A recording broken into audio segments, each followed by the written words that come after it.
Hi guys, so today's video is going to be a book review for House of Dragons. I want to get right out of the way that this is a multiple point of view book with 5 different point of views. That is going to be something that turns a lot of people away from the book, so if you're somebody who doesn't like multiple point of view stories, this might not be the book for you. I do want to emphasize though that I thought each of the 5 point of views was very distinct. It's a pretty seamless transition from one character to the next, in my opinion. And like I said, I think the characters are so distinct that you're never going to be like, who's this again? That said, getting into the setup for the story, we have a world with 5 different main houses within this particular kingdom. And whenever the emperor or empress dies, there is this magical call that beckons the eldest child from these houses and that child's dragon to compete in a competition that will determine who the next emperor or empress is. And whoever wins that competition then has to kill the other competitors to ensure none of them try to make an attempt at the throne. The twist, though, is that the story picks up right when the emperor dies, and the people who are being called are not the people who are supposed to be called. You have to answer this call. If you don't, you will die. So they have a very short amount of time to react to this, and the people who are being called are not the people that are supposed to be being called. They are totally unprepared, which sets the stakes up very high right from the start, because not only is it a high stakes situation anyway, but then these characters were not ever anticipating that they would have to compete. I am not normally incredibly drawn to competition-like stories.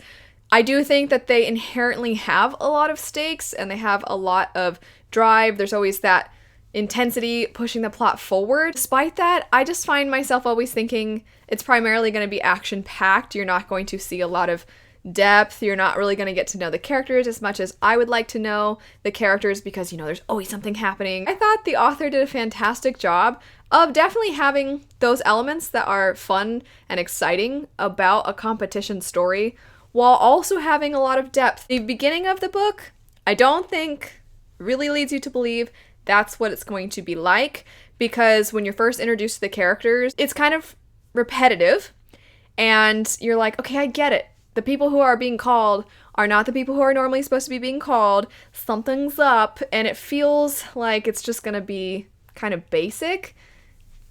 And I don't want to spoil why I actually think that's brilliant, but all I'll say is it's, I think, done on purpose. Something else, too, that I was caught off guard by was the fact that these different characters are not the ones that are supposed to be chosen means that you have an interesting dynamic between the characters. Initially, it's supposed to be the eldest child of the various houses, which means all of those characters would be prepared, they would know politics relatively well, those sorts of things. But instead, you have some characters that are not the eldest children. Then you have a character who's a servant. You have a character who is the illegitimate child, one of 20 plus from his tool of a father. And you just have these different, you have these characters with different backgrounds, some of which come from some form of privilege. Doesn't mean that they haven't experienced hardships, because they definitely have, but they have some level of privilege as opposed to the character who, for example, is a servant. She's not even supposed to be able to look at royalty in the eye when she speaks to them, and she's kind of put down and stepped on all the time. You see these characters have to interact with one another, and I just think it showed some themes that I was not expecting. There's just a lot of extra layers that I wasn't expecting, and I thought it added a lot to what was otherwise going to be an action-packed cutthroat fantasy. Arguably, one of the best things about this story, though, for a lot of people, is going to be the dragons. I have seen this trend where books have dragons on the cover or dragon in the title, or it seems like it's a selling point. There's dragons in this book, and then they're kind of not really even in the book, or it's like a metaphor or something, and it's been disappointing for a lot of people who are fans of dragons. And this one, there are lots of dragons in this world. The characters have dragons, and their interactions with the dragons are fantastic. There's like different kinds of dragons. So for example, one character's dragon can have contact with salt water, which normally is harmful to the other dragons. There's a dragon that's way bigger than all the rest of the dragons. There's a dragon that's teeny tiny. They just have different things about them, similarly to how there are different breeds of dogs in a sense. The customs around the dragons is different from house to house. So for example, one of the houses, they don't put saddles on their dragons. They think that's barbaric, and they ride free of a saddle.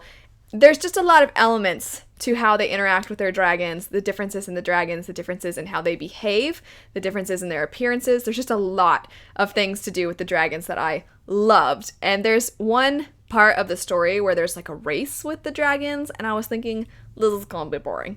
Because I usually don't find that kind of stuff that exciting.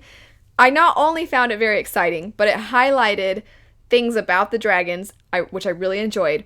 And I'm so sorry if you haven't read this, but if you've read Skyward, the amount that you feel gripped by the scenes where the characters are flying their ships, that's kind of how I could describe that, except for their dragons. It's just, I loved the dragons so much in this. I want to add, because it is a young adult book, and I think a lot of times when people go into young adult books, they're under the assumption that nothing's gonna get all too detailed when it comes to violence.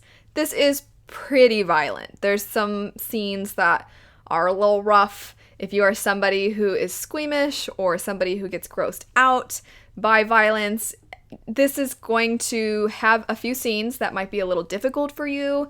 I just want to make that known so that nobody goes in and is like totally shocked, because it's one of the more violent young adult books I've picked up. The last thing I'll mention, just because I know this is a big thing for a lot of readers, is, is there a romance? And if there is there anything we should know about it, sort of a thing. I obviously don't like talking too much about that kind of stuff because I don't want to spoil things.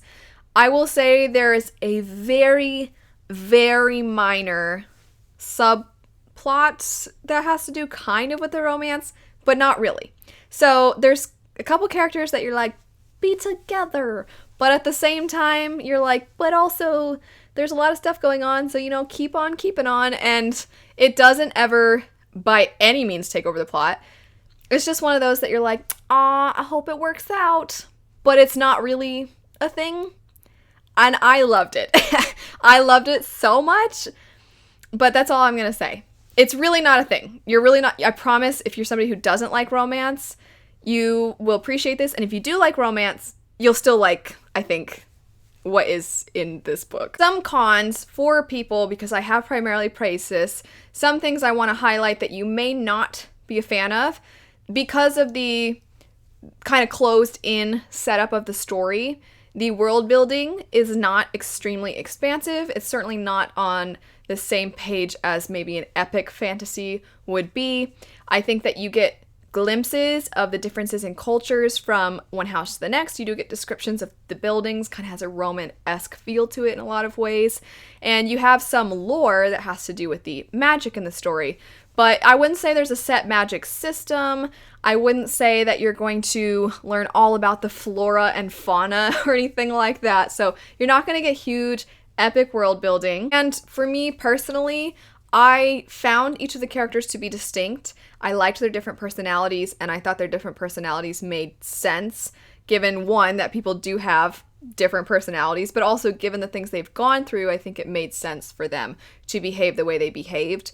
However, I think that there's the potential for some people to feel like the characters are somewhat caricatures, in that like, oh, this is like the jokester dumb one, this is the ruthless one. I could see if you felt that way. I do think that it worked. I personally didn't feel like they seemed too surface level, but I could see if somebody maybe would think that and find it somewhat convenient that all the characters are so different in personality. And there is a trope in this story that I actually think is this trope done right. However, I know some people hate this trope no matter what. And it's the, I have a big secret, but I can't tell anyone my big secret, especially the people who care about me, because something bad might happen if I do, kind of thing. And then so as a result, sometimes the characters are a little cold shoulder, standoffish sort of a thing. I normally hate that. But some of the violence that you see in the book illustrates why the character is so afraid to say anything. So I think it absolutely makes sense that this character does this. I truly hate that trope in, I think, every other setting I've ever seen it in. In this one, though, I totally understood why the character was so terrified. It was aggravating, but it was aggravating in, like, the right way, because as the reader, you're like, just tell these people and maybe they'll be okay with it. But then at the same time, you're like, except for also maybe you'll die really violently. You understand, but still, if you hate that trope, it is in this book. I do want to mention a couple of spoilers. I hope that if you pick it up, that you enjoy it, that you have a good time with it. If it doesn't sound like your thing, that's okay too. I definitely really enjoyed it. But anyway, I'm gonna get into spoilers now. All right, so the beginning of the book, the opening 4 chapters, I admittedly was like, all right, I get it. I get that they're like the wrong people being chosen. And I thought it was kind of a weirdly like clumsy way to start the book because there was so much repetition. And then that chapter 5 with our crazy chick who kills her sister, that part, I was thinking when her sister was called, I was like, oh, she's gonna try to go rescue her sister. And then she's like, and I was like, whoa, okay. That was not what I was expecting. You had my guard down because I was like, it's the same thing 4 times in a row, now number 5. And then that one just totally caught me off guard. Also, the dragons are so precious, and Dog, when stupid. I was so mad. I was so mad when Dog was injured. My heart was just breaking. That part was so sad because I just thought, I know it's a dragon and I literally am thinking about my dog, but I was thinking about if I did something incredibly foolish and stupid and my dog was injured as a result.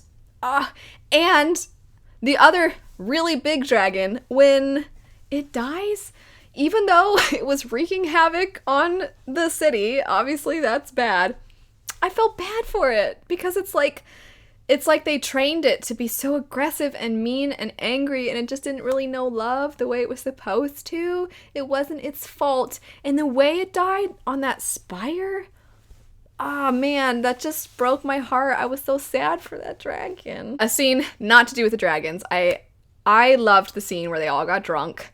I was surprisingly amused by it. A lot of times books, when something like that happens, I just don't really find those moments that funny from an outsider, from a reader perspective. But I actually did chuckle a few times reading that part. Like there was one part where the servant, I'm totally spacing on her name right now, but when she's like, I might not be able to read or something like that, and it says in the narrative, good start. I thought that was super funny, but her whole speech was so moving. Amelia and Lucian, I love them so much. I love them so much. They're precious. They're like a new favorite couple for me. And I have a whole video about my favorite fictional couples, but these two, I really liked the two of them. I liked how much Lucian wanted to stick up for her when her family was cruel to her, and how he just doesn't understand why they don't see her somewhat quirkiness and her bookworm self, why they don't see that as a wonderful thing.